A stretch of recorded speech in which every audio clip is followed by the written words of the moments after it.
Good morning, ladies and gentlemen, and non-binaries, interplanetary, intergalactic time travelers, as you see fit to call yourselves. I salute you. This is Oliver in a bunker, Studio 72, where I spend a lot of time mixing paints and putting them on canvas. Also do a lot of time thinking, maybe too much thinking. What the plan is I want to separate my thoughts on the art of war as it ties into, and just make this one video on this one, and then I'll do a second video as the idea. We'll see how the afternoon goes. It should be all right, but and then I'll make another video this incorporating some of these thoughts, and also current events. A little bit of reflection on last week is what I'd like to do in the second video. So I realized all of this astro aspect might get kind of convoluted. You know, people are like, I don't really care about your astrology shit. What are you talking about here? Sun Tzu for this video right now. The Art of War. And for a while, years back, I would read little pieces of Sun Tzu, just like scripture. Like scripture. That's a good metaphor. Like people would look at it and you just read a few lines, you pray, you think about it, probably pray some more, and then you do a lot more praying if you're into the scripture. But Sun Tzu, the same thing could be applied with meditation. You know, prayer and meditation, there's a real fine line. In fact, they're almost exactly the same in my book with prayer and meditation. But I digress. So let me see here. The Art of War. It's before I go into chapter 13. Chapter 13 is the use of spies. The use of spies. Let's see. And if that couldn't be any more relevant today than right now, what is? So, right? I mean, you know, there's a lot of well-known names. Just think Rep Swalwell, right? With his Feng Feng, his Yum Yum on the Thing there with Feng Feng. But that's just the tip of the iceberg. I mean, look at Mitch McConnell, married into CCP banker family. It's all across the board when you think about politics and do some deep thinking. But Sun Tzu, so this is kind of interesting how it starts out. So let me read this. So that's what this is. This video is, I'm going to do some more reading than I am actually my own opinion and op-ed, which is probably good for all of you, really. But let me put on these, the old man reading glasses. Sun Tzu. Strategy, espionage, deception, military tactics. These are the themes elucidated, right? Reminds me of our old friend John Trudell with hallucination, elucidated in the ancient Chinese text, the art of war, right? So they dug this thing up and found it. What was kind of interesting to me, just to backpedal for 1 second, is they've got the timeline in here, and it talks about Sun Tzu, which Sun was the family maiden name, which Sun Tzu is Sun Warrior. Sun Pen, a descendant of Sun Tzu. This is 380 BC. BC. A descendant of Sun Tzu is born. 380 BC. Sun Pen, P-I-N. Sun Pen is the supposed author of The Lost Art of War. Sun Pen, Lost Art, I haven't read that one, which is considered a companion piece to The Art of War. Sun Pen will achieve great fame as a general, and his writings will build on the ideas and tactics found in Sun Tzu's seminal work. So he used hundreds of years later, Sun Wu, that was 544, 546, the state of Sun. 544, Sun Wu is born. Sun Wu. Sun Tzu was Sun Wu before the Sun Master, Sun Tzu. So it's very interesting to me, that timeline, which I wasn't aware of. So we're looking at history here, and we're looking at a book and thoughts and writings. Wasn't technically a book. These were kind of like sage. I don't want to minimize it into fortune cookies, but there is no greater fortune cookie in all of the universe than the Sun Tzu scriptures. And we'll see that here in chapter 13, the use of spies, because that's the essence of all of it, really.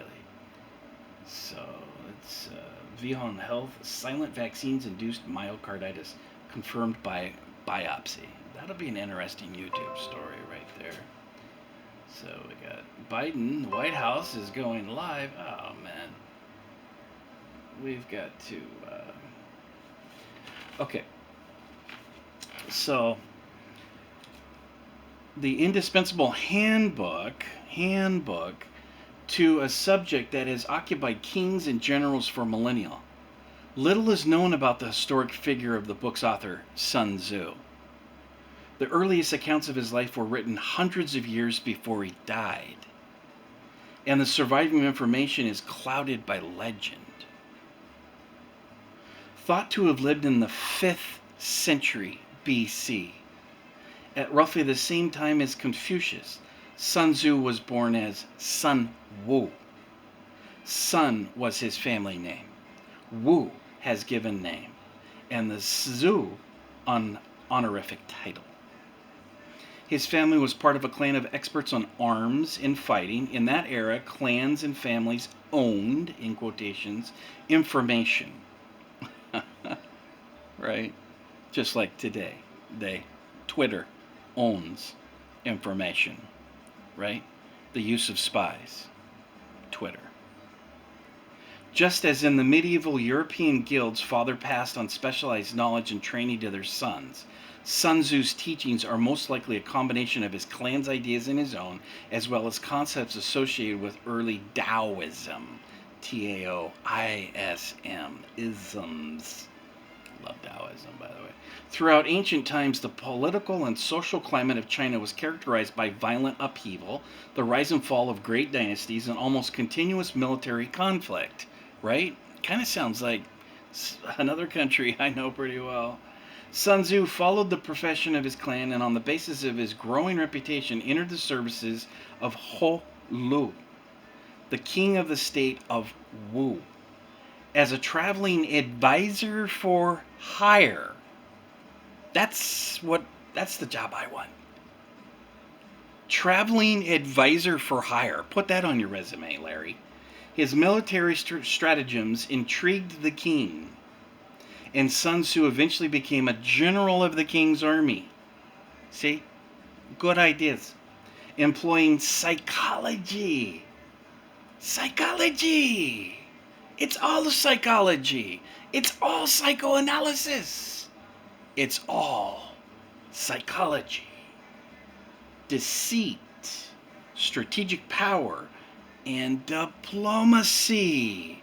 The art of war is really the art of words and the art of peace, which is the art of diplomacy to avoid war. The art of war is to avoid that war with peace using spies.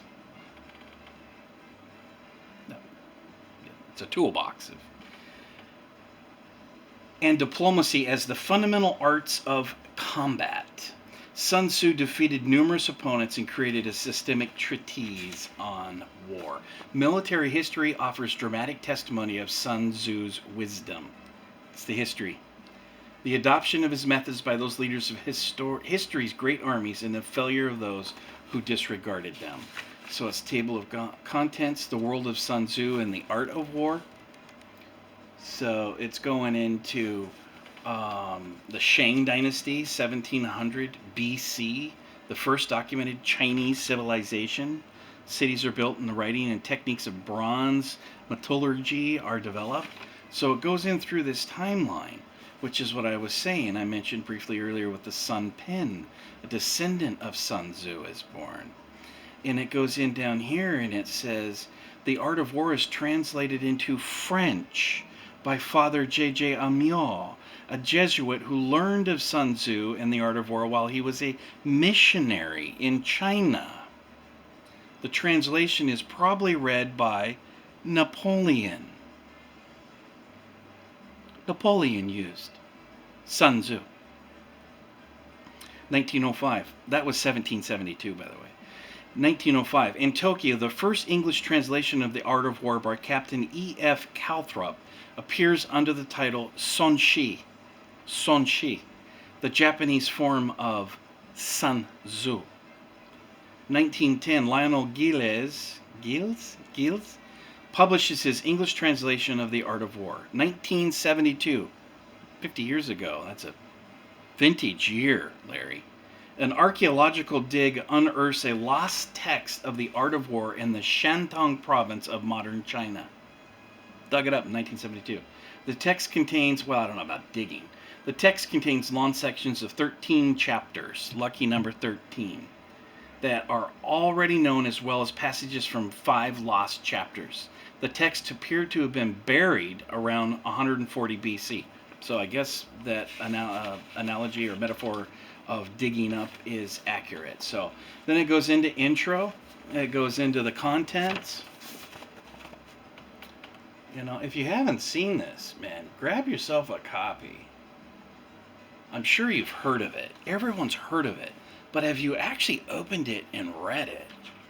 You know, so it goes through all of that. I'm going straight into, like I said, lucky number 13, the use of spies, because it couldn't be any more relevant in everything that's going on, including this Twitter operation and metadata, Facebook, and all of these things that we've seen be instrumental in flipping our elections and our society through manipulation of the use of, you guessed it, spies. Number 1. Sun Tzu said, raising a host of 100,000 men and marching them with great distances entails heavy loss on the people and a drain on the resources of the state. The daily expenditure will amount to 1,000 ounces of silver. I don't know how much that would equate today. But he's making a point that military is fucking expensive, Larry. There will be commotion at home and abroad. The men will drop down exhausted on the highways. As many as 700,000 families will be impeded in their labor. So he's calculating what this does and the cost to everyone, including the families, the existence of civilization to continue, the family and children, the next generation. Number 2, hostile armies may face each other for years, striving for the victory which is decided in a single day. Or not.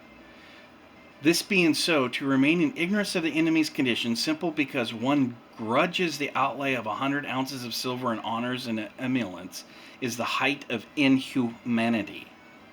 If you're going to go out there, you need to take care of your soldiers and spend the money. Do it proper, or it's inhumane. So this is the humane war.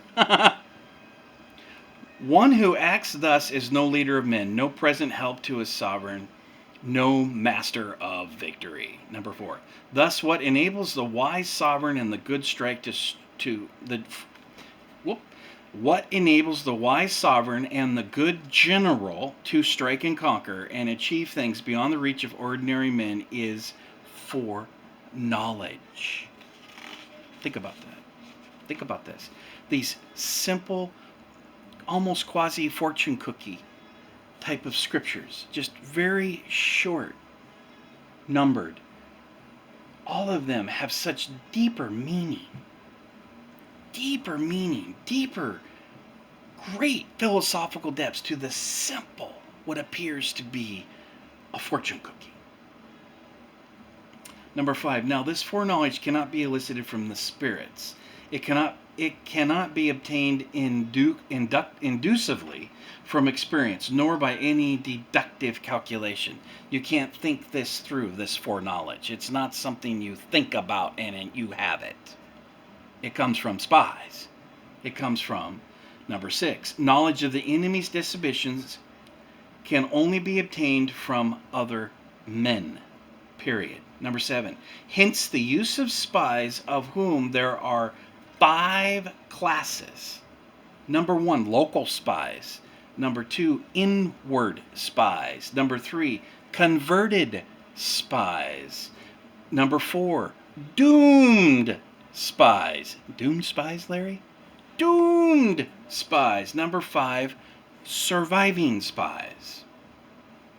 Number 8, when these 5 kinds of spy are all at work, none can discover the secret system. This is called, quote, divine manipulation of the threads, end quote. Divine manipulation of the threads. Like a tweet thread, Larry? Like a tweet thread, Larry. Yes.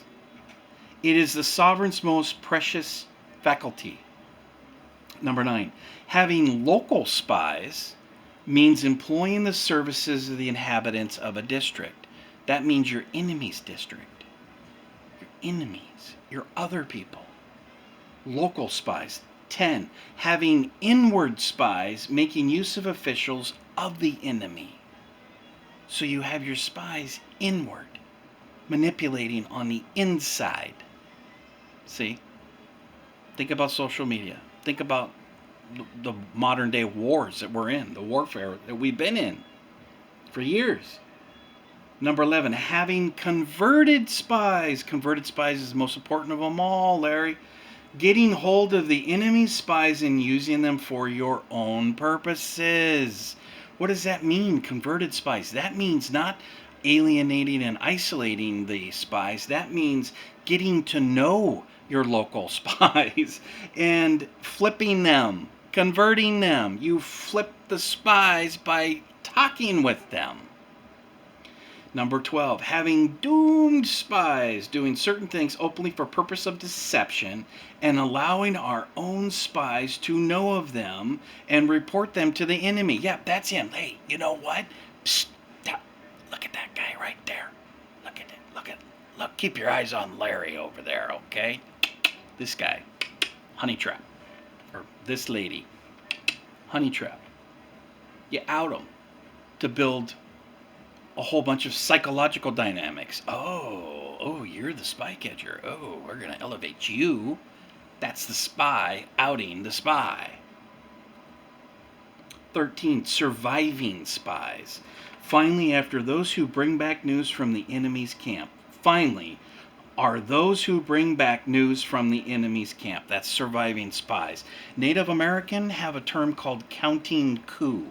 Counting coup, you go into the enemy's camp, touching them, counting them, assessing them. You have contact on one way or another. It may not be, but it's not a battle.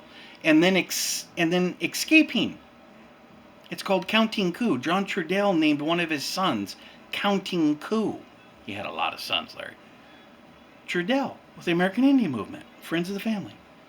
Counting Coup was his name. That is exactly surviving spies, number 13 of chapter lucky number 13. Surviving spies, finally, are those who bring back news from the enemy's camp. Let that sink in. That fortune cookie is deeper than you think. 14, hence it is that with none in the whole army are more intimate relations to be maintained than spies. None should be more liberally rewarded. You're converting, you're flipping. In no other business should greater secrecy be preserved. That's espionage. Life and death. Often we see death with these spies in the spy wars. 15, spies cannot be usefully employed without a certain intuitive sagacity. Sagacity. Do I still have that up here? I had to look this one up. Sagacity. Sagacity. Sagacity. Sagacity. Sagacity. Noun, the quality of being sagacious. Synonyms, discernment, perceptiveness, sageness. Sageness, love the name sage, love the word sage.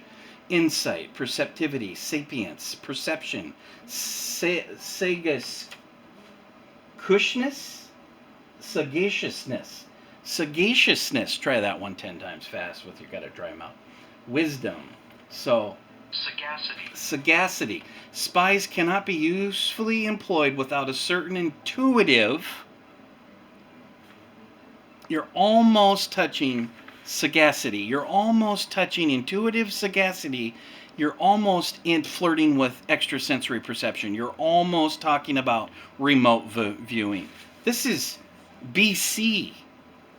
This is BC talking about what could be interpreted as remote viewing. The men who stare at goats. The CIA reading. You don't think they don't know about this? This is probably up on poster boards all over the rooms. For real. Come on. 16. They cannot be properly managed without benevolence and straightforwardness. You got to be upfront. That's true about everything in life. People, of relations of all kind. Without subtle ingenuity of mind, one cannot make certain of the truth of their reports. 18. Be subtle! Exclamation point. Be subtle! Exclamation point. And use your spies for every kind of business. Oh, really? 19. If a secret piece of news is divulged by a spy before the time is ripe, he must be put to death together with the man to whom the secret was told. Now, 19 is... they're saying something there I'd have to really think about.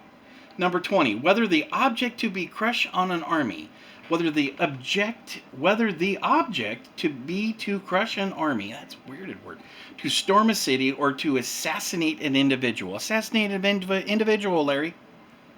It is always necessary to begin by finding out the names of the attendants, the aides de camp, the doorkeepers like gatekeepers? Yes, that's right, Larry. Doorkeepers like gatekeepers, and sentries of the general in command. Our spies must be commissioned to ascertain these. 21. The enemy spies who have come to spy on us must be sought out, tempted with bribes. Tempted with bribes. Yes, you read that and saw it right. Led away and comfortably housed. Comfortably housed. Tempted with bribes. The enemy's spies who have come to spy on us must be sought out. That means communicate. That means interact. That means bribe them, wine, dine, and house them is what they've been doing. This is what they've been doing. You talk to an FBI whistleblower. Talk to a CIA whistleblower. Talk to an NSA whistleblower like Edward Snowden over there, who's now apparently a Russian. Good for him. Good for him. Russian citizen. Talk to them. Listen to them. Listen to the whistleblowers. They'll tell you exactly this. Thus, they will become converted spies. Converted spies, the most important spies of all. How do you convert a spy? How do you flip a spy? This is how you flip the spies. In fortune cookie text of great sagacity, importance, of intellectual highness. It is through the information brought by the converted spy that we are able to acquire and employ local and inward spies. You got to read it again and again. It is number 23, number of chaos. It is owing to his information again that we can cause the doomed spy to carry false tidings to the enemy. False flags? False tidings? You know we got false flags coming. Looks like to me around Hanukkah, as a matter of fact. That Scorpio moon, always false flags around the religious holidays. Hanukkah. 23, I'm going to read it again. It is owing to his information again that we can cause the doomed spy to carry false tidings to the enemy. 24. Lastly, it is by his information that the surviving spy can be used on appointed occasions. 25. That was 24. 25. The end and aim of spying in all of its 5 varieties is knowledge of the enemy, and this knowledge can only be derived in the first instance from the converted spy. All things go through the converted spy. Hence, it is essential that the converted spy be treated with the utmost liberality. Liberality? Liberality, Larry. 26. Of old, the rise of the Yin dynasty was due to Ai Chi, with an H at the end, who had served under the Hazia, Hsia. Likewise, the rise of the Chu dynasty was due to Lu Ya, who had served under the Yin dynasty. So he's saying right there, he's building off of what they just wrote. Just wrote exactly, this is the converted spy. 26, he says the essence of the dynasties happened because of the converted spies. This is historical facts. This is the mastermind telling you how they did it in the dynasty of Chinese history. Converted spies. 27, last one.